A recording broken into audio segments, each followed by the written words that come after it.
अस्सलाम वालेकुम स्टूडेंट्स, कैसे हैं आप सब। उम्मीद करती हूँ सब ठीक होंगे। तो आज जो हम वो एक नया सब्जेक्ट स्टार्ट करने लगे हैं वो है जी मेडिकल लैब टेक्नीशियन। ठीक है, उनका ये सब्जेक्ट है जो कि है जी elementary chemistry and chemical pathology. तो ये वाला जो है जो हमारे पास लैब टेक्नीशियंस होते हैं उनका एक जो है वो बेसिक सा सब्जेक्ट है। पंजाब मेडिकल फैकल्टी की तरफ से इसको सारा कंपाइल किया हुआ है। और चलते हैं अपने फर्स्ट हम चैप्टर की तरफ जो है जी इंट्रोडक्शन टू केमिस्ट्री। अब इसमें ये कह रहा है, तो इंट्रोडक्शन टू केमिस्ट्री में ये कह रहा है कि chemistry deal with the realities most basic element. ठीक है, तो स्टूडेंट हमारे पास जो केमिस्ट्री है, ठीक है, एक ऐसा सब्जेक्ट है जिसके अंदर हम दुनिया में पाए जाने वाले डिफरेंट तरह के केमिकल्स को देखते हैं, ठीक है, एलिमेंट्स को देखते हैं। तो वर्ड जो है, ठीक है, हमें पता है कि एक ऐसा कम्बिनेशन है एलिमेंट्स का, ठीक है, जिसमें बहुत सारी चीज़ें जो है एलिमेंट्स के कम्बिनेशन से वजूद में आती हैं। ठीक है, तो केमिस्ट्री में हम लोगों ने देखना है जी बेसिक एलिमेंट्स को, जो कि स्टार्ट होती हैं एक छोटे से पार्टिकल से लेके एटम्स पे और एटम से मॉलिक्यूल्स में। और फिर chemistry is also known as the central science, और फिर इस वजह से हम इसको सेंट्रल साइंस भी कहते हैं कि दुनिया की हर चीज़ जो है वो किससे बनी हुई है, एटम से बनी हुई है, एक छोटे से पार्टिकल से। मतलब एक वजह बना है एक जो है किसी भी चीज़ को बनाने में। उसके बाद कहते हैं कि chemistry also concern with the utilization of the natural substances and the creation of the artificial ones. अब कहते हैं कि जो केमिस्ट्री है वो रिस्पॉन्सिबल है नेचुरल सब्सटेंसेज की प्रोडक्शन में भी, ठीक है, और इसके अलावा जो आर्टिफिशियल सब्सटेंसेज हैं या उनकी क्रिएशन में भी इसका रोल है। जैसे हम कुकिंग करते हैं, फर्मेंटेशन है, ग्लास मेकिंग है, मेट्रोलॉजी है, ऑल केमिकल प्रोसेसेस। ये सारे वो केमिकल प्रोसेसेस हैं that date from the beginning of the civilization, जो कि जो है जब एक सिविलाइजेशन का स्टार्ट हुआ था तब से ये सारे प्रोसेस मतलब हो रहे हैं। उसके बाद कहते हैं कि टुडे आज vinyl, Teflon, liquid crystal, semiconductor and super conductors represent the fruits of the chemical technology. कि केमिकल टेक्नोलॉजी की वजह से ही हम ये सारी चीज़ें बनाने के काबिल हुए हैं जिनसे दुनिया की बहुत सारी चीज़ें बनाई जाती हैं। टुडे मतलब कह रहा है कि the 20th century saw dramatic advance in the comprehension of the marvellous and the complex chemistry of the living organism. 20वीं सदी कहता है जैसे ये स्टार्ट हुई, तो इसके अंदर हमें जो है वो एक मार्वेलस यानी शानदार और एक कम्प्लेक्स पेचीदा केमिस्ट्री जो है वो लिविंग ऑर्गेनिज्म की समझने का जो है वो हमें मौका मिला है। उसके बाद कहता है कि जो मॉलिक्यूलर इंटरप्रिटेशन है, ठीक है, हेल्थ के अंदर, डिजीजेस के अंदर होल्ड ग्रेट प्रॉमिस। ठीक है, या तो जो हम किसी भी पर्सन की हेल्थ है या उसकी जो डिजीज है, ठीक है, वो भी उसमें भी केमिस्ट्री का एक अपना रोल है। उसके बाद कहते हैं कि modern chemistry aided by increasingly sophisticated instrument. कहता है कि इसकी वजह से जो है ना बहुत सारे इंस्ट्रूमेंट्स जो है वो बने हैं। ठीक है, studies material as small as single atom, जो कि जैसे हम देखते हैं कि कहते हैं कि एक छोटा सा सिंगल एटम होता है, ठीक है, एंड एज अ लार्ज और एक बड़ा कम्प्लेक्स एज डीएनए, और डीएनए से जो डीएनए की तरह कम्प्लेक्स। डीएनए हमारा जो है एक ऐसा मटेरियल है जो कहते हैं कि मिलियन ऑफ एटम्स इसके अंदर प्रेजेंट होते हैं डीएनए के अंदर। इसके अंदर हमारा जो है आप कह लें कि जेनेटिक मटेरियल है जिसके अंदर हमारी सारी की सारी इन्फॉर्मेशन, हमारी हमसे जो हमारे एंसेस्टर हैं, ठीक है, उनकी इन्फॉर्मेशन इसके अंदर प्रेजेंट होती है।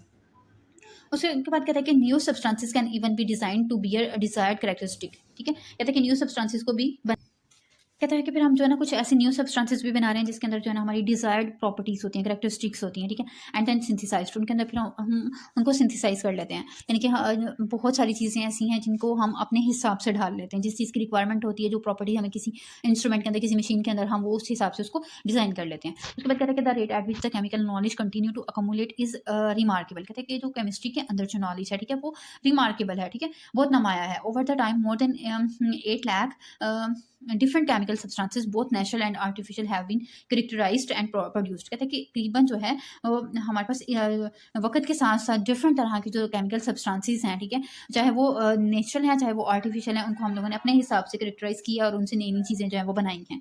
फिर उसके बाद कहते हैं कि chemistry deal with the properties. Chemistry deal करती है प्रॉपर्टीज़ के साथ, चीज़ों की बनावट यानी कंपोजिशन के साथ, स्ट्रक्चर्स के साथ। ठीक है, डिफाइंड एज सच, जिनको हम डिफाइन करते हैं केमिकल एलिमेंट की एलिमेंट या फिर कंपाउंड की शक्ल में। ठीक है, उसके बाद कहते हैं कि द ट्रांसफॉर्मेशन दे अंडरगो, कहते हैं कि जो इनके अंदर तब्दीलियाँ आती हैं, ठीक है, and the energy that is release or absorb during this processes, और फिर उस दौरान एनर्जी रिलीज भी होती है और प्रोड्यूस भी होती है। Every substance whether naturally occurring, कहते हैं कि कोई भी सब्सटेंस है जो चाहे वो नेचुरली ऑकरिंग है या फिर आर्टिफिशियली प्रोड्यूस्ड है, consist of one or more species of atom. ठीक है, तो वो एक या एक से ज़्यादा उसके अंदर एटम मस्टली प्रेजेंट होते हैं and that have been identified as element, और उनको हम जब उनका कम्बिनेशन होता है तो हम उसको क्या कहते हैं जी, एलिमेंट कहते हैं। उसके बाद कहते हैं although these atoms in turn are composed of elementary particle, और फिर ये एटम्स जो है कुछ एलिमेंट्री पार्टिकल्स के बनाने में भी इनका रोल होता है। They are basic building block of the chemical substances. तो एटम जो है वो हमें पता है कि एक बेसिक बिल्डिंग ब्लॉक है केमिकल सब्सटेंसेस का। There is no quantity of oxygen, mercury और गोल्ड कहते हैं कि हमारे पास जो है वो ऑक्सीजन या मरकरी या फिर गोल्ड की क्वांटिटी नहीं है।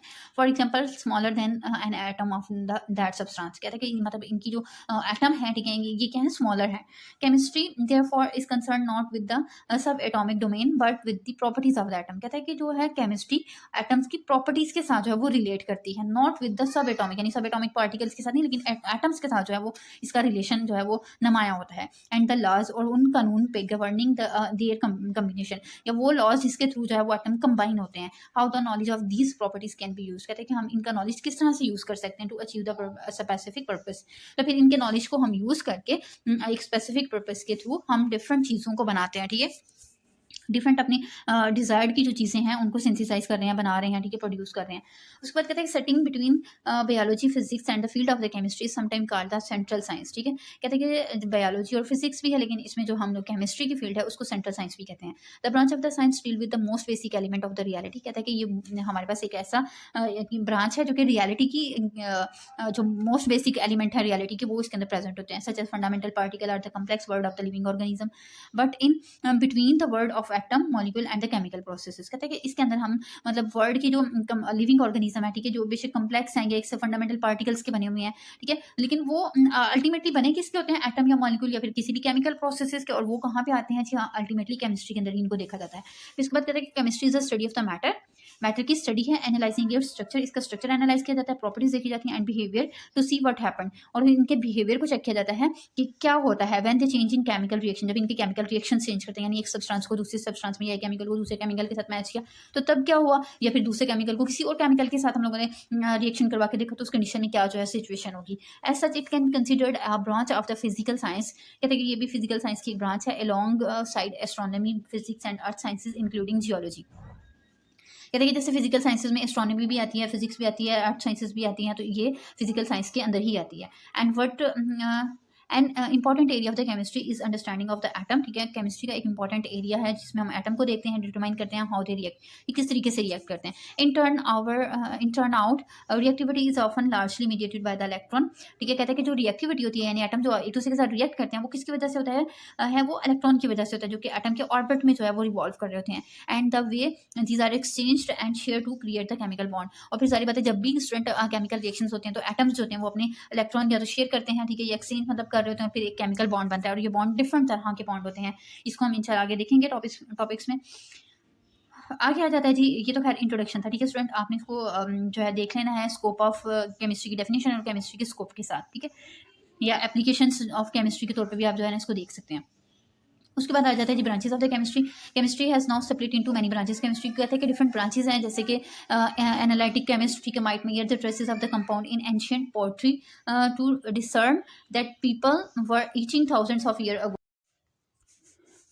तो नेक्स्ट है दी ब्रांचेस ऑफ केमिस्ट्री। अब कहते हैं कि केमिस्ट्री को हम लोग ने सेपरेट कर दिया इनटू मैनी ब्रांचेस, ठीक है, बहुत सारी ब्रांचेस में हम डिवाइड कर देते हैं। फॉर एग्जांपल कहते हैं कि एनालिटिकल जो केमिस्ट होता है, ठीक है, यानी एनालिटिकल जो केमिस्ट्री है जिसके अंदर केमिस्ट जो है वो कहते हैं जी मेजर करते हैं the traces of the compound in an ancient poetry to discern what people were eating thousands of year ago, ठीक है, कहते हैं कि मतलब जो हज़ारों साल पहले यानी कि पास्ट के अंदर जो लोग हैं, मतलब जो चीज़ें वो खाते हैं, ठीक है, या जो हमें जो भी मतलब फॉसल फ्यूल मिलते हैं, ठीक है, उसके थ्रू जो है ना जो एनालिटिकल केमिस्ट होते हैं वो अंदाज़ा लगा रहे होते हैं कि जो ट्रेसेस इनकी चीज़ों के अंदर जो है, ठीक है, वो कितनी परसेंट के अंदर जो है वो कंपाउंड प्रेजेंट थे, ठीक है, यानी पास्ट के मतलब भी हमें इन्फॉर्मेशन मिल जाती है। उसके बाद बायोकेमिस्ट्री आता है, तो बायोकेमिस्ट्री बेसिकली स्टूडेंट एक ऐसी ब्रांच है जिसके अंदर जो है ना आप दो चीज़ों को एट अ टाइम डिस्कस कर रहे होते हैं। एक तो बायो है, ठीक है, जिसका मतलब है लाइफ, और केमिस्ट्री यानी कि केमिकल रिएक्शन, यानी कि लाइफ के अंदर होने वाले केमिकल रिएक्शन, जितनी भी लिविंग ऑर्गेनिज्म है उनके अंदर जो केमिकल रिएक्शन हो रहे होते हैं उसको हम लोगों ने पढ़ना होता है जी बायोकेमिस्ट्री के अंदर। फॉर एग्जाम्पल कहता है कि in instance in farming and on the effect the resulting produce will have on our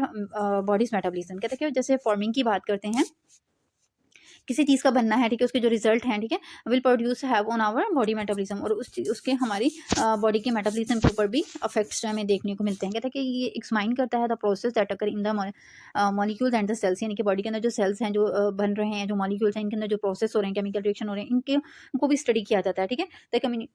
the communication between cells and the relation of the cell structure to its function. फिर इसके अलावा हम लोग sales के दरमियान में कम्युनिकेशन, किस तरह से सेल एक दूसरे के साथ कनेक्ट कम्युनिकेशन करते हैं, ठीक है, क्योंकि स्टूडेंट सेल्स जो है ना वो डिफरेंट तरह के होते हैं और डिफरेंट तरह की प्रोडक्ट्स बनाते हैं। फिर वो प्रोडक्ट्स हैं वो एक दूसरे के साथ एक्सचेंज करने के लिए इन्हें कम्युनिकेशन करना पड़ता है, उसको भी हम बायोकेमिस्ट्री के अंदर देखते हैं। इसके अलावा फिर हम सेल्स के स्ट्रक्चर और फंक्शन वगैरह को भी देखते हैं। बायोकेमिस्ट्री की कहते हैं कि इसकी बहुत ब्रॉड एप्लीकेशन है, ठीक है, जैसे मेडिसिन के अंदर हमें मिल जाती है। फिर इसके अलावा हम particularly in studying the causes and the causes of and cure of viruses, कि मतलब जो कुछ बीमारियां हैं जैसे वायरस की वजह से होती हैं, ठीक है, तो वो उनके बीमारियों की जो काजेज़ हैं, फिर वायरसेस की वजह से जो क्योर्स हैं, ठीक है, उनको मतलब कैसे ट्रीट कर सकते हैं उसको हम फाइंड आउट कर सकते हैं, न्यूट्रिशन में देख सकते हैं, ठीक है। एग्रीकल्चर फील्ड में जो है वो बायोकेमिस्ट्री का एक अपना रोल है। उसके अलावा कहते हैं कि रिसर्च इन बायोकेमिस्ट्री में cover anything for from basic cellular processes up to the understanding diseases to develop better treatment, ठीक है। तो कहते हैं कि जो बायोकेमिस्ट्री के अंदर रिसर्च होती है वो एक छोटी सी बेसिक चीज़ जो सेल है वहाँ से लेके, ठीक है, किसी भी बीमारी का जो ट्रीटमेंट है उसको फाइंड आउट करने तक होती है, ठीक है। अब ऑर्गेनिक केमिस्ट्री आ जाती है, तो ऑर्गेनिक केमिस्ट्री स्टूडेंट वो ब्रांच होती है जिसके अंदर आप कार्बन के कंपाउंड्स जो होते हैं, ठीक है, या उसके डेरिवेटिव्स होते हैं उनको आप स्टडी करते हैं, ठीक है। अब ये जो कार्बन के कंपाउंड हैं आपस में मिलते हैं और बहुत सारे मॉलिक्यूल बना देते हैं, ठीक है, इस तरीके से बनाते हैं कि हम इनसे डिफरेंट तरह के मॉलिक्यूल जो हैं वो उनको अरे करते हैं, अरेंज कर सकते हैं, ठीक है, उनको एनालाइज करेंगे, जो कि ड्रग्स इनसे बन सकती हैं, प्लास्टिक्स बन सकती हैं, उसके बाद फ्लेक्सिबल इलेक्ट्रॉनिक्स तक जो है वो ऑर्गेनिक केमिस्ट्री के अंदर आ जाती हैं, ठीक है। यानी कि कार्बन के कंपाउंड से आप डिफरेंट चीज़ें बना सकते हैं, मल्टीपल चीज़ें। उसके बाद इनऑर्गेनिक केमिस्ट्री आ जाती है, तो ऐसे अब ये वो ब्रांच है जिसके अंदर हम लोग कार्बन के अलावा जो कंपाउंड्स हैं, ठीक है, जो कि कार्बन पे कंसिस्ट नहीं करते, ठीक है, उनकी स्टडी करते हैं, ठीक है। अब कहते हैं कि जो इनऑर्गेनिक केमिकल्स हैं कॉमनली ये हमारी रॉक्स के अंदर प्रेजेंट होते हैं, मिनरल्स में प्रेजेंट होते हैं। On one area of the inorganic chemistry deal with the design and property of the material, ठीक है। अब ऑर्गेनिक केमिस्ट्री इनऑर्गेनिक केमिस्ट्री के अंदर हम जो है मटीरियल की डिजाइनिंग, उनकी प्रॉपर्टीज़ को देख रहे होते हैं जो कि इन्वॉल्व होती हैं इन energy and the information technology, ठीक है।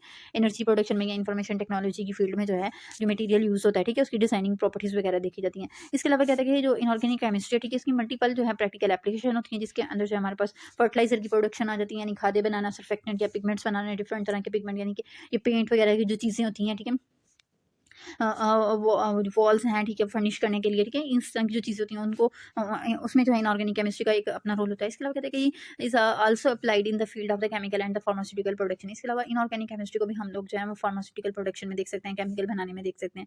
उसके बाद फिजिकल केमिस्ट्री आ जाता है, ठीक है। फिजिकल केमिस्ट्री स्टूडेंट वो वाली ब्रांच होती है जो कि looking at the chemistry through the lens of the physics to study changes in pressure, ठीक है, यानी कि जैसे हमने बायोकेमिस्ट्री देखा ना कि बायो और केमिस्ट्री दोनों एक जगह पे मतलब स्टडी की जाती है, इसी तरह से फिजिकल केमिस्ट्री में जो है केमिस्ट्री के साथ फिजिक्स कनेक्शन आ जाती है, ठीक है। अब केमिस्ट्री की जो चीज़ें हैं उसको हमने फिजिक्स की रूप से देखना है, ठीक है, जैसे प्रेशर को, टेम्परेचर को, ठीक है, रेट ऑफ कन्वर्जन को, ठीक है। फॉर एग्जांपल सब्सटेंसेस रिएक्ट की चीज़ें किस तरह से रिएक्ट करती हैं, उसमें टेम्परेचर कितना रिक्वायर्ड है, प्रेशर कितना रिक्वायर्ड है, ठीक है। तो ये चीज़ें जो है वो हम फिजिकल केमिस्ट्री में देखते हैं। उसके बाद एनालिटिकल केमिस्ट्री आ जाती है, तो कहते हैं कि ये ब्रांच है बेसिकली केमिस्ट्री की दैट यूज केमिकल एनालिसिस। इसमें हम लोगों ने केमिकल का एनालिसिस करना होता है, जो कि डिफाइन कर रही होती है डिफरेंट टाइप ऑफ मैटर को, उसकी प्रॉपर्टीज़ को, उसकी क्वांटिटीज़ को ये आइडेंटिफाई करती हैं, ठीक है। इसके अलावा कहते हैं कि इसमें क्वालिटेटिव एंड क्वांटिटेटिव मेथड जो है वो यूज़ किए जाते हैं, ठीक है। यानी क्वालिटेटिव का मतलब ये कि ऐसा मेथड जिसके थ्रू आप किसी चीज़ की क्वालिटी, किसी चीज़ का म्यार, कितनी चीज़ म्यारी है, ठीक है, ये फाइंड आउट करते हैं। और क्वांटिटेटिव का मतलब ये कि इसके अंदर कौन सी चीज़ें जो है वो कितनी मिकदार में है, ठीक है। अब कहते हैं कि क्वालिटेटिव मेथड जो होता है वो look at the presence of the different matter, यानी कि इसके अंदर हम जो है वो क्वालिटी जब चेक करनी है तो फिर हम देखते हैं कि इसके अंदर कौन कौन सा मैटर प्रेजेंट है। फिर जो क्वांटिटेटिव मेथड होता है ये हमें ये डिटरमाइन करवाता है, बताता है कि how much of chemical exist with in the matter, matter के अंदर कितनी अमाउंट में केमिकल प्रेजेंट है। फिर इसके बाद कहते हैं कि there are many application of the analytical chemistry. Analytical chemistry की बहुत सारी एप्लीकेशन है जिसके अंदर फूड आ जाती है, ड्रग सेफ्टी आ जाती है, इन्वायरमेंटल रेगुलेशन आ जाती हैं, यानी इन्वायरमेंटल फैक्टर को कैसे बेहतर बना सकते हैं, मेडिकल डायग्नोसिस, किसी बीमारी को कैसे फाइंड आउट कर सकते हैं, और फॉरेंसिक साइंसेस के अंदर, ठीक है। फिर उसके बाद आ जाता है जी most of the material that occur on the earth. कहते हैं कि बहुत सारे मटेरियल जो कि ज़मीन के ऊपर प्रेजेंट होते हैं, जैसे कि वुड है, कोल है, मिनरल है, एयर है, ये मिक्सचर्स हैं, ठीक है, किसके डिफरेंट सब्सटेंसेस के, ठीक है। और इसके अलावा जो डिफरेंट सब्सटेंसेस केमिकल सब्सटेंसेस हैं ये सारी क्या है मटेरियल एक मिक्सचर की शक्ल में प्रेजेंट है, यानी इसके अंदर डिफरेंट चीज़ों का कम्बिनेशन है। कहते हैं कि ईच प्योर केमिकल सब्सटेंस जो प्योर फॉर्म में है, ठीक है, जैसे ऑक्सीजन है, आयरन है, वाटर है, इनकी अपनी प्रॉपर्टीज़ होती हैं, ठीक है, that gives it's chemical identity, जो कि उसको एक केमिकल आइडेंटिटी बताती है, ठीक है। यानी वाटर है, वाटर को आप कहीं पे भी चले जाएं तो आपको उसके अंदर हाइड्रोजन और वाटर ही, ऑक्सीजन ही मिलेगी, यानी कि कहीं पे भी अगर आपको ये दो चीज़ें इकट्ठी मिलेंगी तो आप कहेंगे कि जी ये वाटर है, ठीक है। तो ये इसकी प्रॉपर्टीज़ होती हैं, ये बताती हैं कि जी कि ये चीज़ जो है वो क्या है, कि इसकी अपनी आइडेंटिटी है, ये एक सेपरेट चीज़ है, ठीक है। आयरन की बात करते हैं तो कहते हैं कि iron for example is the common silver white metal, ठीक है, और वाइट कलर की ये सिल्वर मेटल होती है, silver that melt eight 1535 degree, इतना जो है इसकी मेल्टिंग टेम्परेचर होता है, इज वेरी मेलेबल यानी कि बहुत मोल्डेबल होती है, readily combine with oxygen, oxygen के साथ तो जल्दी से रिएक्शन कर जाती है और डिफरेंट सब्सटेंसेस बनाती है, ठीक है, हेमाटाइट एंड मैग्नीटाइट, ठीक है। The detection of iron in the mixture of the metal, ठीक है, अब अगर कहते हैं कि जब किसी मेटल के अंदर हमें आयरन मिलता है, ठीक है, तो in a compound such as magnetite is a branch of the analytical chemistry called the qualitative analysis, ठीक है। तो अगर मतलब किसी मेटल को आप पढ़ रहे हैं, ठीक है, या आयरन को स्टडी कर रहे हैं, उसके अंदर आपको किसी और मेटल की प्रेजेंस मिलती है या मेटल के अंदर किसी आयरन की आपको प्रेजेंस मिलती है, तो आप इस चीज़ को फाइंड आउट करते हो, तो ये जो सारी चीज़ें किसके अंदर आती हैं जी, क्वालिटेटिव एनालिसिस के अंदर आती हैं। इसके बाद कहते हैं कि measurement of actual amount of the certain substances in a compound और mixture is termed as quantitative analysis. अब आपको वो मेटल मिली है, मेटल के अंदर आयरन मिला, ठीक है, आपने उसकी क्वांटिटी देखी है जी, कितने ग्राम इसके अंदर जो है वो ये कितने परसेंट में जो है एक आयरन प्रेजेंट है, तो ये जो स्टडी है ये किसके अंदर आएगी, क्वांटिटेटिव एनालिसिस के अंदर। कहते हैं कि ये जो क्वांटिटेटिव एनालिसिस है ये डिटरमाइन करती है that iron makeup 72.3% by the mass, ठीक है, ऑफ द मैग्नीटाइट, ठीक है। कहते हैं कि अब जब मैग्नीटाइट को अगर हम देख लें तो उसके अंदर जो है वो आयरन हमें 72.3% मिलेगा। And some very simple qualitative test reveal the presence of the specific chemical element in very small amount. तो कहते हैं कि कुछ स्पेसिफिक टेस्ट होते हैं या उनके थ्रू हम छोटी से छोटी अमाउंट भी जो है ना किसी केमिकल की फाइंड आउट कर सकते हैं। उसके बाद कहते हैं कि जो येलो कलर है imparted to a flame by the sodium, कहते हैं कि जो शोला एक जल रहा होता है, ठीक है, जिसमें उसका येलो कलर है, वो इंडिकेशन होती है कि इसके अंदर सोडियम है। Such analytical test have allowed chemist to identify the type and the amount of the impurities in various substances. तो इसका बेनिफिट ये है कि स्टूडेंट हमें पता लग जाता है कि कोई चीज़ कितनी प्योर है, कितनी जो है वो इम्प्योरिटीज उसके अंदर प्रेजेंट है, ठीक है। तो ये चीज़ें जो है वो केमिस्ट को आइडिया हो जाती है चीज़ की प्योरिटी और या उसकी इम्प्योरिटी के बारे में, ठीक है। तो नेक्स्ट यहाँ पे एक सैम्पल क्वेश्चन दिया हुआ कि डिफाइन केमिस्ट्री और इसकी ब्रांचेस आपने बतानी है, ठीक है। नेक्स्ट चलते हैं चैप्टर की तरफ, जो है जी एलिमेंट। अब एलिमेंट स्टूडेंट यहाँ पे स्टार्ट हो रहा है आपका यहाँ से थी। अब एलिमेंट क्या होता है कि any substance that can not be decompose into simpler substances, यानी कि ऐसी सब्सटेंसेस जिसको आप ब्रेक डाउन करके मजीद छोटी छोटी सी या सिंपल सब्सटेंसेस में ना कन्वर्ट कर सकते हैं, उसको हम क्या कहते हैं जी, बाय द एक और चीज़ इसके साथ ऐड कर लें कि भाई ऑर्डिनरी केमिकल ऑर्डिनरी प्रोसेसेस के साथ आप अगर एक चीज़ को डिकम्पोज करके उसके सिंपल सब्सटेंसेस में चेंज नहीं कर सकते, तो ऐसी चीज़ जो है वो क्या कहलाती है, केमिकल एलिमेंट कहलाती है, ठीक है। अब एलिमेंट्स कहते हैं कि फंडामेंटल मटीरियल होते हैं जो कि यूज़ हो रहे हैं जी मैटर की प्रोडक्शन में, ठीक है, मैटर यानी इससे बना होता है। उसके बाद कहते हैं कि at present there are 118 known chemical elements. अब तक कहता है कि 118 जो है वो केमिकल एलिमेंट्स जो है वो हमारी स्टडी में है, ठीक है। About 20% of them do not exist in nature, जिनमें से जो है 20% जो है वो नेचर के अंदर प्रेजेंट नहीं होते हैं, ठीक है, या फिर ये ट्रेसिस में प्रेजेंट होते हैं, यानी थोड़ी सी अमाउंट में होते हैं, and are only known only because they have synthetically prepared in the laboratory, और ये लेबॉर्ट्री के अंदर इनको प्रिपेयर किया जाता है, यानी 20% जो है वो हम लैब के अंदर बनाते हैं और छोटी सी अमाउंट में ही प्रेजेंट होते हैं। ऑफ द नाउन एलिमेंट, ठीक है, आप कहते हैं कि जो एलिमेंट जिनको हम मतलब जो हमारी स्टडी में जिनको जानते हैं उसमें से 11 जो है वो कहते हैं कि are gases under the two condition, under ordinary condition, जिसमें जो है 11% स्टूडेंट हमारे पास जो है वो क्या है जी, गैसेज हैं, 2% हमारे पास लिक्विड्स हैं, जिसके अंदर 2 or more caesium gallium melt at about or just above the room temperature, ठीक है, कि जो अगर नॉर्मल जो रूम टेम्परेचर है, ठीक है, अगर उसको हम रूम टेम्परेचर पर मतलब इन लिक्विड को रख लेंगे तो ये मेल्ट होना शुरू कर देंगे, मजीद मतलब बॉइलिंग में जाएंगे, एंड द रेस्ट और सॉलिड, और बाकी जो है वो जी सॉलिड है। यानी कि यहाँ पे इन्होंने ठीक नहीं लिखा हो, यहाँ पर परसेंट का साइन ऐड कर लीजिएगा 11% के साथ और 2% के साथ। उसके बाद कहते हैं जी elements can combine with one another to form the wide variety of form of more complex substances called the compound. तो कहते हैं कि जब एलिमेंट एक दूसरे के साथ कंबाइन होते हैं, ठीक है, तो फिर ये एक वैरायटी के अंदर जो है एक न्यू सब्सटेंस बनाते हैं, कम्प्लेक्स सब्सटेंस बनाते हैं, जिसको हम कंपाउंड कहते हैं। कहते हैं कि जो पॉसिबल नंबर है कंपाउंड का इज ऑलमोस्ट इन्फिनिट, यानी लामहदूद जो है कंपाउंड प्रेजेंट है। परहैप्स आप कह लें कि 1 मिलियन तक, ठीक है, are known and are being discovered every day, और हर दिन जो है वो एक नया एलिमेंट जो है वो कंपाउंड जो है वो डिस्कवर्ड हो रहा है। यानी कि आप डिफरेंट कॉम्बिनेशन जब करते हैं तो सारी बात एक नई चीज़ बन जाती है। When 2 or more element combine to form the compound they lose their separate identities. तो सारी बात है जब एलिमेंट को आप किसी दूसरे एलिमेंट के साथ मैच करेंगे, उसको मिक्स करेंगे, ठीक है, कंबाइन करेंगे, तो एक नई नई चीज़ बनेगी, तो उसकी जो प्रॉपर्टीज अपनी होंगी वो फिर क्या होंगी, खत्म हो जाएंगी। उसके बाद कह रहा है कि and the product has characteristic quite different from दूस ऑफ द कॉन्स्टिट्यूएंट एलिमेंट। तो फिर कहते हैं कि जो प्रोडक्ट होगी उसकी अपनी एक सेपरेट क्वालिटीज़ होंगी, जो कि उसके जो एलिमेंट है जिन्होंने इसको मिलकर बनाया है वो वाली प्रॉपर्टीज़ उसके अंदर नहीं आएंगी, बल्कि वो एलिमेंट अपनी प्रॉपर्टीज़ खो देंगे और जो प्रोडक्ट है उसकी अपनी ही सेपरेट प्रॉपर्टीज़ होंगी। अब जो गैशियस एलिमेंट है, जैसे हमारे पास हाइड्रोजन है, ऑक्सीजन है, ठीक है, for example with quite different properties can combine to form the compound water. ठीक है, हाइड्रोजन और ऑक्सीजन की प्रॉपर्टीज कहते हैं कि एक दूसरे से डिफरेंट होती हैं, लेकिन जब ये आपस में मिलते हैं तो क्या बना देते हैं, वाटर बना देते हैं, विच है। अब ये दोनों है क्या है, हमारे पास गैसेज है, लेकिन बनता क्या है जी, लिक्विड बनता है एक फ्लूइड। ठीक है, तो which has all together different properties from either oxygen और हाइड्रोजन, यानी वही बात करें कि दोनों की प्रॉपर्टीज क्या होती हैं, डिफरेंट होती हैं। Water clearly is not an element because it consist of and actually can be decomposed chemically into two substances, hydrogen and oxygen. अब कहते हैं कि वाटर को एक सेंस में हम ये भी कहते हैं कि ये एलिमेंट नहीं है, क्योंकि हम इसकी ब्रेक डाउन कर सकते हैं, इसको इसके सब्सटेंसेस के अंदर कन्वर्ट कर सकते हैं, जो कि हाइड्रोजन और ऑक्सीजन है। These two substances however are element, लेकिन ये जो दो सब्सटेंसेस हैं, हाइड्रोजन और ऑक्सीजन, ये खुद एलिमेंट है, because they can not be decompose into the simpler substances. लेकिन इनको हम जो है मजीद सिंपलर सब्सटेंसेस में किसी भी नॉन केमिकल प्रोसेस के थ्रू जो है वो नहीं तोड़ सकते, ठीक है, नहीं चेंज कर सकते।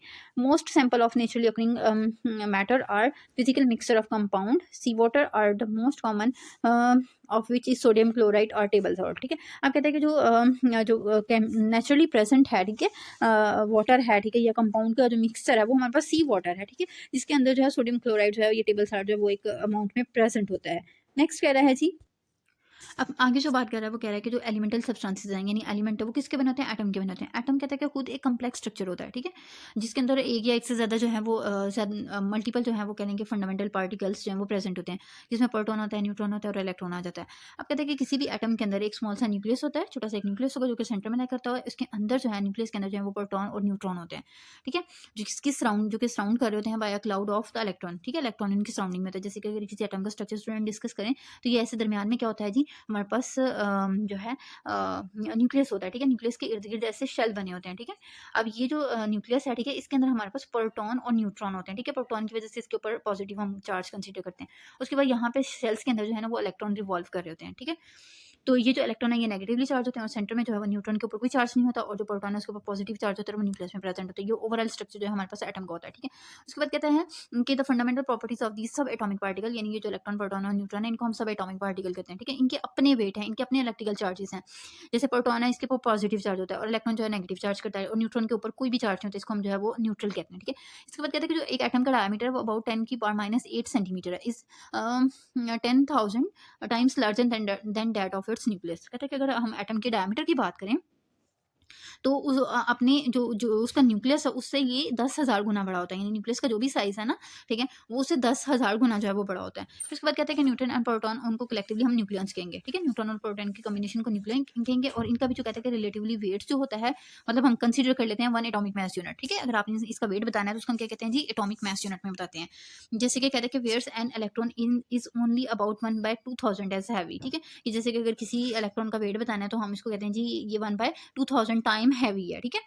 उसके बाद कहते हैं कि because neutron and proton occur in nucleus, कहते हैं कि ये जो प्रोटॉन और न्यूट्रॉन है न्यूक्लियस के अंदर प्रेजेंट होते हैं, virtually all of the mass of the atom is concentrated there, और एटम का कहते हैं कि ज्यादातर मास यहाँ पे कंसंट्रेट होता है। अब कहते हैं कि जो नंबर ऑफ प्रोटॉन है न्यूक्लियस के अंदर, ठीक है, उसको हम क्या कहते हैं जी, एटॉमिक नंबर कहते हैं। एटॉमिक नंबर क्या कहलाता है जी, नंबर ऑफ प्रोटॉन, यानी जितने प्रोटॉन प्रेजेंट है उतना ही उसका एटॉमिक नंबर कहलाएगा। उसके बाद कहते हैं कि total number of proton and neutron, उसको मैस नंबर कहते हैं। याद रखिएगा यहाँ पे डेफिनेशन इंपॉर्टेंट है, एटॉमिक नंबर के अंदर जो है नंबर ऑफ प्रोटॉन कैलकुलेट किया जाता है, और मैस नंबर के अंदर न्यूक्लियस के अंदर जो प्रोटॉन के साथ साथ न्यूट्रॉन भी प्रेजेंट है, दोनों का जो सम होता है, ठीक है, वो मैस नंबर कहलाता है, ठीक है। जैसे अगर कोई एलिमेंट है, ठीक है, उसका जो प्रोटॉन है उसके अंदर 10 है, ठीक है, उसके न्यूक्लियस के अंदर, तो इसका मतलब ये एटॉमिक नंबर इसका कितना है जी, हमारे पास 10 है। तो अगर उसका साथ में अगर हम न्यूट्रॉन को भी ऐड करें, न्यूट्रॉन के नंबर को भी ऐड करें, वो आप कंसीडर कर लें जी 5 है, ठीक है। तो फिर इसका मतलब ये है कि इसका दोनों को प्लस करेंगे और जो कि 15 आएगा वो उसका क्या कहलाएगा, मैस नंबर कहलाएगा। फिर उसके बाद कहते हैं कि because the atom itself is electrically neutral, अब एटम जो है वो कहते हैं कि खुद एक न्यूट्रल पार्टिकल है, लेकिन उसके अंदर जो चार्जेस हैं, जो सब्सटेंसेस प्रेजेंट है, वो चार्ज कैरी कर रहे हैं, ठीक है, खुद क्या है जी, न्यूट्रल है। And the atomic number represent not only the number of proton और positive charge in the nucleus but also the number of electron और the negative charge in the extra nuclear region of the atom. अब कहता है कि atom खुद तो एक neutral particle है, ठीक है, लेकिन इससे ना सिर्फ एटम से, ठीक है, ना सिर्फ हमें उसके पॉजिटिव चार्जेस का पता लगता है, ना सिर्फ प्रोटॉन के नंबर का पता लगता है, बल्कि उसकी सराउंडिंग में, उसके न्यूक्लियस की जो सराउंडिंग में इलेक्ट्रॉन रिवॉल्व कर रहे हैं, ठीक है, उनका भी पता लग जाता है, ठीक है। उसके बाद कहते हैं कि जो केमिकल कैरेक्टरिस्टिक है एलिमेंट्स की, वो are intimately related to the number and the arrangement of the electron in their atom. अब एलिमेंट की जो प्रॉपर्टीज़ हैं, ठीक है स्टूडेंट, एक और बात यहाँ पे डिस्कस कर रहा है कि एलिमेंट की जो प्रॉपर्टीज़ हैं वो किससे रिलेट कर रही होती हैं, एटम के इर्द गिर्द जो इलेक्ट्रॉन रिवॉल्व कर रहे हैं उनके नंबर पे, ठीक है। अब कहते हैं कि the elements are completely distinguishable from each other by their atomic number. तो एटम जो है वो एक दूसरे से किस तरह से डिफरेंट होते हैं, उनके एटॉमिक नंबर की वजह से, यानी प्रोटॉन नंबर की वजह से। यानी एक अगर प्रोटॉन नंबर चेंज हुआ है तो इसका मतलब ये कि एक एलिमेंट ही चेंज हो गया। The realisation that such is the case lead to another definition of the element, namely the substance. कहते हैं कि हम एक और यहाँ पे चीज़ डिस्कस कर रहा है, सब्सटेंस के बारे में बात कर रहा है। कहते हैं कि all the atom of which have the same atomic number, ठीक है, जिसमें कहता है कि जितने भी एटम है उनके एटॉमिक नंबर अगर सेम है तो उसको हम क्या कहेंगे, जिस सब्सटेंस कहेंगे। Not all the atom present have the same not all the atoms present have same atomic weight, even though they all have same atomic number। अब यहाँ पे कहता है कि बेशक कुछ एलिमेंट ऐसे हैं जिनका एटॉमिक वेट जो है वो सेम नहीं होता, ठीक है, याद रखिएगा। जो एलिमेंट हैं या एटम है उनका एटॉमिक वेट सेम नहीं होता, लेकिन उनका जो एटॉमिक नंबर है वो सेम होगा, ठीक है।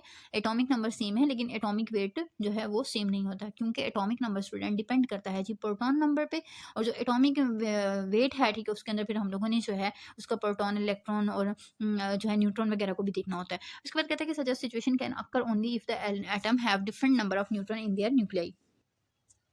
तब कहता है कि ऐसे एलिमेंट, ठीक है, जिनके जो है वो सबका एटॉमिक नंबर जो है वो जो है आप कह लें कि सेम हो, लेकिन उसका जो है वेट जो है वो डिफरेंट हो, तो इस तरह के एलिमेंट जो है उनको हम क्या कहते हैं, आइसोटोप कहते हैं। बेसिकली कहते हैं कि स्टूडेंट एक ही एलिमेंट होता है, ठीक है, आगे उसकी डिफरेंट टाइप्स होती हैं, उनका एटॉमिक नंबर तो सेम हुआ लेकिन उनका वेट जो है वो डिफरेंट होगा, तो फिर उस वजह से हम उनको एक ही जगह पे रखते होते हैं कि इनका प्रोटॉन नंबर सेम है, इनका एटॉमिक नंबर सेम है, लेकिन इनका वेट डिफरेंट होने की वजह से जो है एक डिफरेंट क्लास बनानी पड़ी जिसको हम आइसोटोप कहते हैं, ठीक है। आगे कहते हैं number of isotopic form that naturally occurring element possess range from 1 to as many as 10, ठीक है। कहते हैं कि अब कुछ एलिमेंट हैं जिनके आइसोटोपिक फॉर्म यानी उनकी जो सब टाइप्स हैं, ठीक है, वो रेंज करती हैं 1 से लेकर 10 तक। यानी ऐसे एलिमेंट हैं जिनकी सिर्फ एक है, कुछ ऐसे हैं जिनकी 2 है, कुछ ऐसे हैं जिनकी 3 आइसोटोपिक फॉर्म है, कुछ ऐसी हैं जो कि जो है ना अप टू 10 तक ही मतलब जाती हैं, ठीक है। जैसे टिन है इसकी 10 होती है, जैसे फ्लोरीन है तो इसकी जो है इसके आइसोटोप 1 होता है, ठीक है। कहते हैं कि मोस्ट ऑफ द एलिमेंट्स जो है उनके ज़्यादातर जो है वो 2 आइसोटोप होते हैं। Atomic weight of the element is usually determined from large number of the atom containing the neutral distribution of the isotope, and therefore it represents the average atomic isotopic weight of the atom constituting the sample। अब यहाँ पे ये बात कर रहा है कि जो एटॉमिक वेट होता है किसी भी एलिमेंट का, ठीक है, उसको डिटरमाइन कर रहे होते हैं कहाँ से, from large number of atom, ठीक है, एलिमेंट के अंदर जो एटम है, ठीक है, उनके नंबर से, ठीक है। अब एटम के अंदर क्या क्या चीज़ें प्रेजेंट होती हैं, जो उसके आइसोटोप्स हैं, ठीक है, नेचुरल डिस्ट्रीब्यूशन ऑफ आइसोटोप यानी कि उसकी जो सब टाइप्स हैं उसको भी आपने साथ में देखना होता है, ठीक है, उनके नंबर भी इससे फाइंड आउट करने होते हैं। तो इससे जो है हम एवरेज आइसोटोपिक जो वेट है किसी भी एटम का वो फाइंड आउट कर सकते हैं कि यानी एक सैंपल है, सैंपल के अंदर जो है वो एक एलिमेंट है जो आगे मल्टीपल एटम से बना हुआ है, एटम्स की भी आगे फर्दर सब टाइप्स हैं, ठीक है। तो अगर आप उसका वेट निकालना चाहते हैं तो फिर आपको वो जो एटम के आगे सब टाइप्स हैं, ठीक है, जो उसकी आइसोटोपिक फॉर्म है उनको भी फिर आपको जो है ना वो मद्देनजर रखना पड़ता है। उसके बाद आ जाती है जी एटम की बात आ जाती है। अब एटम जो है स्टूडेंट बेसिकली एक ऐसा बेसिक बिल्डिंग ब्लॉक है किसी भी मैटर का, ठीक है, केमिस्ट्री में भी इसको डिस्कस किया जाता है। एटम जो है वो कंबाइन हो सकते हैं दूसरे एटम्स के साथ और एक मॉलिक्यूल बना देते हैं, लेकिन इनको मजीद हम डिवाइड नहीं कर सकते सिंपल पार्ट्स के अंदर, ठीक है, बाय ऑर्डिनरी केमिकल प्रोसेस के थ्रू। उसके बाद कहते हैं कि ज़्यादातर एटम जो है वो एम्प्टी स्पेस होते हैं, ठीक है, मतलब खाली इनके अंदर जगह होती है। और उसके बाद कहते हैं कि the rest of the 3 basic type of the sub atomic particle, कहते हैं कि जो हमारे पास इसकी फर्दर जो सब टाइप्स हैं सब एटॉमिक पार्टिकल्स की, उसमें प्रोटॉन, न्यूट्रॉन और इलेक्ट्रॉन आ जाता है। और जो प्रोटॉन और न्यूट्रॉन है, ठीक है, from the atom central nucleus, ठीक है, तो प्रोटॉन और न्यूट्रॉन मिलकर न्यूक्लियस बनाते हैं। और the ordinary hydrogen atom is an exception, it contain 1 proton, ठीक है, बट नो न्यूट्रॉन। कहते हैं कि हाइड्रोजन एक वाहिद एटम है जिसके अंदर एक प्रोटॉन होता है और न्यूट्रॉन कोई भी नहीं होता, ठीक है, ये वाहिद एटम है। बाकी कोई भी ऐसा एटम नहीं है जिसके अंदर प्रोटॉन और न्यूट्रॉन प्रेजेंट ना हो, ठीक है, और वो न्यूक्लियस के अंदर प्रेजेंट होता है। लेकिन एक हाइड्रोजन का केस जो है थोड़ा सा डिफरेंट है। As their name suggest proton have positive electrical charge. कहते हैं कि जैसे इनके नेम भी इंडिकेट करते हैं कि जो हमारे पास प्रोटॉन है, ठीक है, उसके ऊपर जो पॉजिटिव चार्ज होता है, ठीक है, पॉजिटिव इलेक्ट्रिकल चार्ज, और जो न्यूट्रॉन होता है ये न्यूट्रल होता है, और जो यानी कि कोई भी चार्ज नहीं होता। And nucleus so have the positive charge, तो न्यूक्लियस के ऊपर जो है ना पॉजिटिव चार्ज आएगा प्रोटॉन की वजह से। और सर्कलिंग जो न्यूक्लियस जो न्यूक्लियस के इर्द गिर्द सर्कल कर रहे होते हैं वो इलेक्ट्रॉन्स का एक क्लाउड होता है जिसके ऊपर नेगेटिव चार्ज होते हैं, ठीक है, like opposite end of the magnet that attract one end other, the negative electron are attracted to the positive force. तो कहते हैं कि जैसे मैग्नेट के जो पोल हैं जो कि पॉजिटिव और नेगेटिव आपस में एक दूसरे को अट्रैक्ट करते हैं, इसी तरीके से जो इलेक्ट्रॉन है, ठीक है, यानी ये भी पॉजिटिव और नेगेटिव हैं, तो ये भी एक दूसरे को क्या करेंगे, इलेक्ट्रॉन और जो प्रोटॉन है, ठीक है, ये दूसरे को क्या करेंगे, अट्रैक्ट करेंगे, दोनों अपोजिटली चार्ज होते हैं। उसके बाद कहता है कि the negative electron are attracted to the positive force which binds them to the nucleus, जिस वजह से ये न्यूक्लियस के साथ बंधे रहते हैं। न्यूक्लियस जो है वो स्मॉल होता है, dense compared with the electron, और ये सेंट्रल से थोड़ा सा सेंट्रल पार्ट तो डेंस होता है, ठीक है, which are the lightest charge particle in nature, जो कि लाइटेस्ट चार्ज होता है हमारे पास। उसके बाद कहता है कि the electron circle the nucleus in an orbital path. अब कहता है कि जो न्यूक्लियर इलेक्ट्रॉन जहाँ पे मूव कर रहे हैं जिन पाथवे के अंदर, उसको हम शेल कहते हैं। नेक्स्ट कह रहा है जी each of which hold only a certain number of electron. तो कहता है कि हर शेल के अंदर इलेक्ट्रॉन का नंबर जो है वो डिफरेंट होता है हर एटम के अंदर, ठीक है।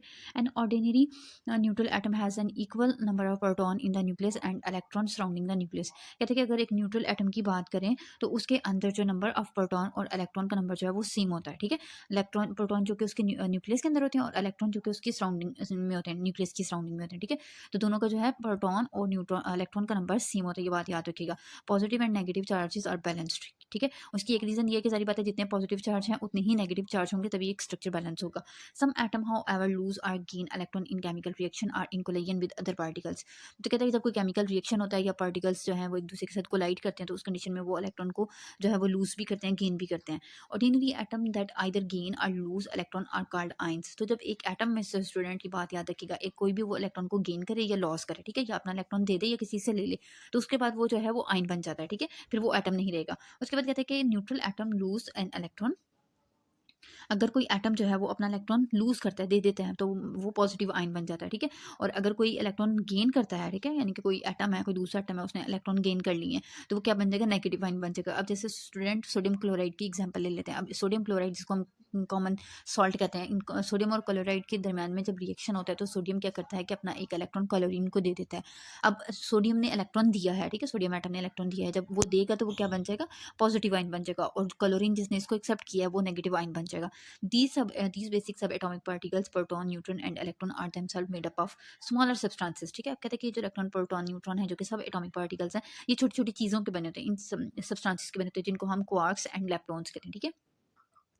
इसको याद रखिएगा। उसके बाद कहते हैं कि more than 90 type of atom exist in the nature and each kind of atom form a different chemical element. कहता है कि दुनिया के अंदर जो है वो 90 टाइप्स के एटम होते हैं, ठीक है, नेचर के अंदर, और हर जो एटम है आगे वो डिफरेंट तरह की केमिकल एलिमेंट्स बनाती है। They are ranked in order of their atomic number. अब हम इनको किस तरीके से इनकी क्लासिफिकेशन करते हैं, इनके एटॉमिक नंबर की बुनियाद पर। अब एटॉमिक नंबर क्या होता है कि total number of proton in earth nucleus, ठीक है। तो इसके जो एटॉमिक नंबर क्या है जी, कि जो किसी भी एटम के अंदर जो प्रोटॉन्स का नंबर है, ठीक है, उसका एटॉमिक नंबर कहलाता है। ये बात हमने ऊपर भी डिस्कस की थी। फिर इनको जो क्लासीफाई कर रहे होते हैं एक चार्ट के अंदर, उस चार्ट को हम क्या कहते हैं जी, पीरियोडिक टेबल कहते हैं, ठीक है, याद रखिएगा। जो हम लोग को एलिमेंट्स को क्लासीफाई करते हैं, ठीक है, एक चार्ट के अंदर, जिसको हम पीरियोडिक टेबल कहते हैं, वो क्लासिफिकेशन जिसकी बेस पे होती है वो उसका एटॉमिक नंबर कहलाता है, ठीक है, यानी कि एटॉमिक नंबर की बेस पे आप इनको अरेंज कर देते हैं। उसके बाद कहते हैं कि accordingly because an atom of iron has 26 proton in the nucleus, कहता है कि 26 प्रोटॉन इन द न्यूक्लियस, कहता है कि अगर एक एटम है आयरन का, ठीक है, इसके पास प्रोटॉन कितने होते हैं, 26 होते हैं उसके न्यूक्लियस के अंदर, तो इसका मतलब ये कि एटॉमिक नंबर भी उसका क्या है, 26 है। और उसको हम जो रैंकिंग करते हैं पीरियोडिक टेबल में, ठीक है, वो उसका जो रैंकिंग के लिहाज से भी इसका जो नंबर आता है वो क्या आता है, 26 आता है, ठीक है। मतलब हम लोग एटॉमिक नंबर की बुनियाद पर उनकी जो है वो दर्जाबंदी कर देते हैं। उसके बाद कहते हैं कि because an ordinary atom has the same number of electron as proton and element, atomic number always tell us the how many electron present in its atom. अब यहाँ पे ये बात कह रहा है कि एक एटम में जैसे कि इलेक्ट्रॉन और प्रोटॉन का नंबर सेम होता है, तो जो प्रोटॉन नंबर होता है वो हमें उसके इलेक्ट्रॉन नंबर के बारे में भी बताता है, यानी एटॉमिक नंबर से हम उसके जो है नंबर ऑफ इलेक्ट्रॉन के बारे में भी पता कर सकते हैं। And it is the number and the arrangement of the electron in their orbiting shell that determine how one atom interact with another. अब यही यहाँ पे बात कर रहा है कि एक तो हम उसकी जो है नंबर ऑफ इलेक्ट्रॉन के बारे में पता कर लेते हैं, दूसरा में ये पता लगता है कि इस के अंदर जो है वो इलेक्ट्रॉन की अरेंजमेंट किस तरह से है, ठीक है, यानी जो एटम के ऑर्बिट है, न्यूक्लियस की जो ऑर्बिट है, शेल है, ठीक है, तो उनके अंदर जो इलेक्ट्रॉन की अरेंजमेंट है वो भी हम एटॉमिक नंबर से फाइंड आउट कर सकते हैं। उसके बाद कहते हैं कि key shell is the key shell is the outermost one called the valence shell. अब स्टूडेंट एक और बात याद रखिएगा कि किसी भी एटम का जो सबसे या न्यूक्लियस का सबसे एंड वाला शेल होता है जिसमें इलेक्ट्रॉन ने ऐड होना होता है ज़्यादातर या उसमें से रिमूव होना होता है, उसको हम वैलेंस शेल कहते हैं। If the outermost shell is complete, कहते हैं कि अगर आउटर मोस्ट शेल जो है वो कंप्लीट है, कंप्लीट होने का मतलब ये है कि अक्सर ज़्यादातर जो आखिरी शेल होता है उसके अंदर ज़्यादा से ज़्यादा 8 इलेक्ट्रॉन जो है वो अकोमोडेट हो सकते हैं, ठीक है। तो अगर वो कंप्लीट है और filled with maximum number of electron, या फिर जितने इलेक्ट्रॉन उसके अंदर फिल हो सकते हैं वो उतने वो फिल्ड है, ठीक है, फॉर दैट शेल जो द एटम इज स्टेबल, तो वो एटम क्या होगा, स्टेबल होगा। अब ये जब एटम स्टेबल होगा तो ये क्या करेगा, किसी भी दूसरे एटम के साथ रिएक्ट नहीं करेगा। रिएक्ट क्यों नहीं करेगा, क्योंकि स्टूडेंट रिएक्ट करने की एक ही रीज़न होती है कि हर एटम कोशिश करता है कि अपने आखिरी शेल को पूरा करे, ठीक है। अब जब उसका आखिरी शेल कंप्लीट है तो वो रिएक्ट क्यों करेगा, ठीक है। तो उसकी जो रिएक्शन की टेंडेंसी है दूसरे एटम्स के साथ वो क्या हो जाएगी, या तो बहुत कम हो जाएगी या फिर नो टेंडेंसी होगी, ठीक है। But atoms with incomplete outer shell, लेकिन ऐसे एटम जिनका आउटर शेल इनकम्प्लीट है, ठीक है, वो कोशिश करेंगे to fill or to empty such shell by gaining or losing electron, ठीक है। तो वो जो आखिरी शेल है, ठीक है, वो इनकम्प्लीट है, तो इस तरह के जो एटम होंगे वो कोशिश करेंगे या तो इलेक्ट्रॉन गेन कर लें या फिर वो जो है ना अपना एक इलेक्ट्रॉन दे के अपने उस शेल को खत्म करते हैं, ठीक है। तो by sharing the electron with the other atom, अपने इलेक्ट्रॉन्स को दूसरे एटम्स के साथ शेयर करके, ठीक है। अब जैसे एक एटम है, ठीक है, उसके आखिरी शेल के अंदर एक इलेक्ट्रॉन की कमी है, ठीक है। तो अब जारी बात है वो क्या कोशिश करेगा कि वो अपना एक इलेक्ट्रॉन लेके तो अपना शेल कंप्लीट कर ले। लेकिन अगर कोई दूसरा एटम देखें तो उसके आखिरी शेल के अंदर जो है 5 इलेक्ट्रॉन कम है या 6 इलेक्ट्रॉन कम है, ठीक है। तो फिर इस तरीके का इलेक्ट्रॉनिक शेल जो होगा, मतलब उसमें 1 या 2 इलेक्ट्रॉन प्रेजेंट होंगे, तो वो कोशिश करेगा कि अपने ये नंबर ऑफ इलेक्ट्रॉन्स जो है ना वो डोनेट कर देते थे, ठीक है।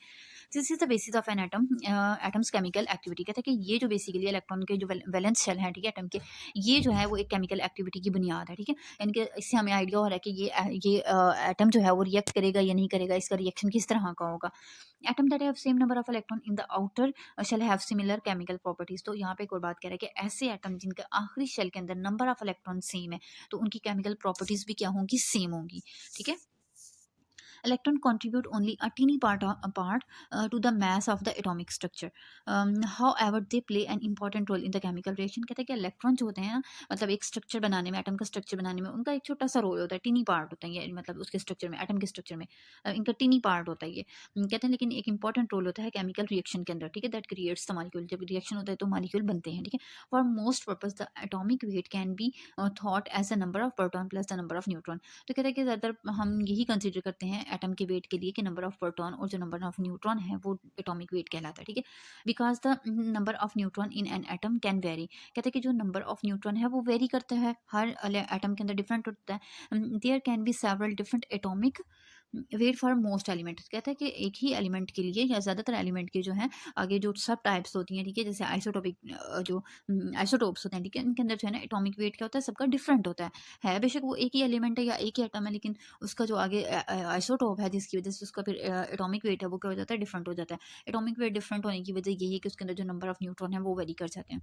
उसके बाद है जी या नंबर ऑफ प्रोटॉन वेरी कर जाते हैं। Atom having the same number of proton but different number of neutron, ठीक है, represent the same element are known as the isotope of that element. अब यहाँ पे वही बात करेंगे, ऐसे एटम जिनके अंदर नंबर ऑफ प्रोटॉन तो सेम है, ठीक है, लेकिन उनका नंबर ऑफ न्यूट्रॉन जो है वो क्या है, डिफरेंट है, ठीक है। तो उसको हम क्या कहते हैं, आइसोटोप कहते हैं, ठीक है। एक ही एटम की, आप ये इसको समझने के लिए समझ लें कि एक ही एटम है, इसके आगे सब टाइप्स हैं, वो एक दूसरे से डिफरेंट क्यों है कि प्रोटॉन का नंबर तो उनके अंदर सेम है लेकिन नंबर ऑफ न्यूट्रॉन जो है वो डिफरेंट हो गया, ठीक है। इसकी वजह से हम उसको आइसोटोप कह देते हैं। उसके बाद कहते हैं कि an isotope of an element is specified by the sum of the number of proton and neutron. कि आइसोटोप क्या है, इसको हम डिफाइन कर सकते हैं, बता सकते हैं नंबर ऑफ प्रोटॉन और नंबर ऑफ न्यूट्रॉन के सम से। For example the following are two isotope of the carbon atom. अब यहाँ पे कार्बन के दो आइसोटोप के बारे में डिस्कस किया हुआ है। जैसे एक कार्बन 12 है, इज द मोस्ट कॉमन जो कि नॉन रिएक्टिव आइसोटोप है ऑफ द कार्बन, और दूसरा carbon 14 is less common radio active carbon isotope, ठीक है। और इसके अलावा एक और इसका आइसोटोप होता है जो कि कार्बन 13 वाला होता है, ठीक है। यानी अभी 12 का मतलब ये है कि इसके पास जो नंबर ऑफ न्यूट्रॉन है वो 12 है, और 14 वाले का मतलब ये है कि इसके अंदर नंबर ऑफ न्यूट्रॉन जो है वो 14 है। आगे कार्बन 13 है तो वो उसके अंदर जो कार्बन नंबर ऑफ जो है न्यूट्रॉन वो कितने 13 है। तो यहाँ है तो एक कार्बन ही है लेकिन आगे इसकी सब टाइप्स हैं, यानी इसकी सब टाइप्स क्या है, इसके आइसोटोप्स हैं जिनके अंदर प्रोटॉन का नंबर तो सेम है लेकिन न्यूट्रॉन का नंबर क्या है, डिफरेंट है। अब यहाँ से आपको जो है ना वो अंडरस्टैंडिंग हो गई होगी। यहाँ पे स्टूडेंट अब एक हमारे पास एटम का स्ट्रक्चर जो है डिस्कस किया हुआ है, ठीक है। यहाँ पे ये देखें कि ये सेंटर में जो है ये क्या है जी, न्यूक्लियस है जिसके अंदर न्यूट्रॉन और प्रोटॉन जो है वो प्रेजेंट होते हैं, ठीक है। अब ये सराउंडिंग में जो शेल बने हुए हैं, ये रिंग लाइक स्ट्रक्चर आपको नज़र आ रहे हैं, ठीक है। तो ये इसके ऑर्बिट्स होते हैं जिसके अंदर इलेक्ट्रॉन जो हैं वो रिवॉल्व कर रहे होते हैं, ठीक है। तो न्यूक्लियस जो होता है, जो कि प्रोटॉन और न्यूट्रॉन जो इसके अंदर प्रेजेंट होते हैं, ठीक है। तो ये क्या करते हैं कि एक अट्रैक्शन बना के रखते हैं इन शेल्स के ऊपर, ताकि इलेक्ट्रॉन अपने शेल के अंदर प्रेजेंट रहें, ताकि एटम स्टेबल रहे। लेकिन आखिरी शेल चूंकि दूर होता है न्यूक्लियस से, उसके ऊपर न्यूक्लियस की अट्रैक्शन क्या होती है, कम होती है। तो आखिरी वाला शेल फिर इसी वजह से जो दूसरा कोई एटम होता है उसके साथ रिएक्ट कर जाता है, या तो उससे जो है वो जो है वो इलेक्ट्रॉन को ले लेगा, या फिर उसको अपना इलेक्ट्रॉन दे देगा, ठीक है। तो ये था आज का हमारा टॉपिक। तो उम्मीद करती हूँ कि आपको समझ आ गया होगा। अपनी दुआ में याद रखिएगा। अल्लाह हाफिज़।